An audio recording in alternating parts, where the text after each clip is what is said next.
যদি 25 বছর পর 50 বছর পরেও আওয়ামী লীগের কোনো নাতি পুতি কেউ ফেরত আসে, আপনাদের বয়সে 101 বছর হলে আপনাকে মৃত্যুদণ্ড দেওয়া হবে। ইন্ডেমনিটি কিন্তু বঙ্গবন্ধু শেখ মুজিবুর রহমান হত্যার পরেও দেওয়া হয়েছিল।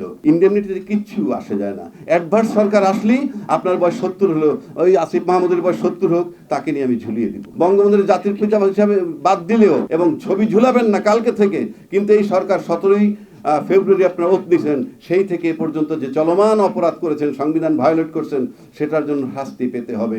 বাংলাদেশের 53 বছর যাবত আমি না বললেও এরশাদ সাহেবের পরের থেকে দেখব যে বাংলাদেশটা দুই ভাগে বিভক্ত, আমলা এবং সাধারণ জনগণ। আর আমলার সাথে যোগ দেয় কারা? সাধারণ জনগণ, যাদেরকে নির্বাচন করে পার্লামেন্টে পাঠায়।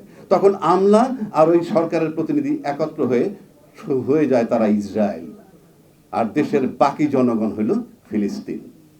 দীর্ঘ 53 বছর বলেন আর 20 বছর বলেন, আমরা তাই দেখছি। যেখানে সরকার যাবেন জনগণের প্রতিনিধি হয়ে, সেখানে গিয়ে তারা আমলাদের সাথে আতাত করেন। ভাইস ভার্সা, তোরা তোদের মতো চলবি, আমাকে শুধু ক্ষমতায় রাখবি। আমরা ইসরায়েল, 17 লক্ষ লোক ইসরায়েল, 17 কোটি লোক হইল ফিলিস্তিন। এইভাবে চলে আসছে বাংলাদেশ।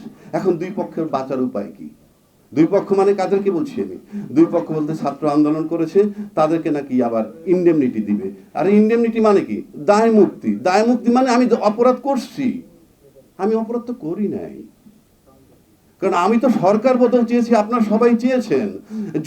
বিএনপি যারা ক্ষমতায়, তারা নাকি ধান খেতে ঘুমিয়েছে, তাদের বিরুদ্ধে 1 লক্ষ মামলা, তাদের বহু লোক গুম হয়েছে, খুন হয়েছে, ইত্যাদি ইত্যাদি। তো সেই খুনের ভিকটিম তো আপনারা, ঘুমের ভিকটিম আপনারা। তাহলে আপনাদের এত গরিমসি কেন এটা করতে? তাহলে আপনি যাদেরকে দায় মুক্তি দিচ্ছেন, সেখানে নাম আসবে কাদের? যেগুলো আমরা চিনি, অন্তত 100-2 ছেলে পেলের নাম আসবে, বাকিগুলো একটা আসবে না। এদেরকে দায় মুক্তি দেওয়ার মানে হচ্ছে তো তোমরা একটা অপরাধ করছো। আমি জানতে চাই, সংসদে যদি সাহস থাকে, যদি আপনাদের মনে করেন এরকম অধিকার থাকে, পার্লামেন্টের প্রস্তাব উত্থাপন করেন কালকে সরকারি পক্ষ থেকে অথবা বিরোধী দলের পক্ষ থেকে, যে জুলাইতে যে ঘটনাটা ঘটছিল, সেই ঘটনা সন্ত্রাসী ঘটনা, সেই ঘটনাটা কি মানে কি সরকারি ঘটনা বা সন্ত্রাসী ঘটনা কিনা, এই ব্যাপারে প্রস্তাব আনেন। আমরা দেখতে চাই পার্লামেন্টে পাশ করে কিভাবে হয়। যদি এটা সন্ত্রাসী ঘটনা না হয়, তাহলে তো আমার দায় মুক্তির বিষয় নাই। আর দায় মুক্তির বিষয় হচ্ছে যে আমি একটা অপরাধ করেছি, আমাকে দায় দেওয়া হইলো। আমরা তো ইন্ডেমনিটি বিল যাকে বলে, ইন্ডেমনিটি কিন্তু বঙ্গবন্ধু শেখ মুজিবুর রহমান হত্যার পরেও দেওয়া হয়েছিল। ইন্ডেমনিটিতে কিচ্ছু আসে যায় না। অ্যাডভার্স সরকার আসলেই আপনার বয়স 70 হলো, ওই আসিফ মাহমুদের বয়স 70 হোক, তাকে নিয়ে আমি ঝুলিয়ে দিব।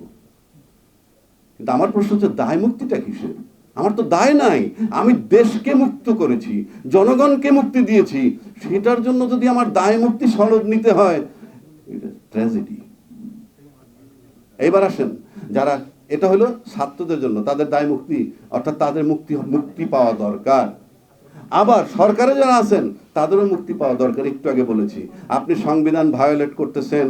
আপনি কালকে সংবিধান ঠিক করে ফেললেও, বঙ্গবন্ধুর জাতির পিতা হিসাবে বাদ দিলেও, স্বাধীন ঘোষক হিসাবে বাদ দেন এবং ছবি ঝুলাবেন না কালকে থেকে, কিন্তু এই সরকার 17ই ফেব্রুয়ারি আপনারা ওত দিয়েছেন, সেই থেকে এ পর্যন্ত যে চলমান অপরাধ করেছেন, সংবিধান ভায়োলেট করছেন, সেটার জন্য শাস্তি পেতে হবে।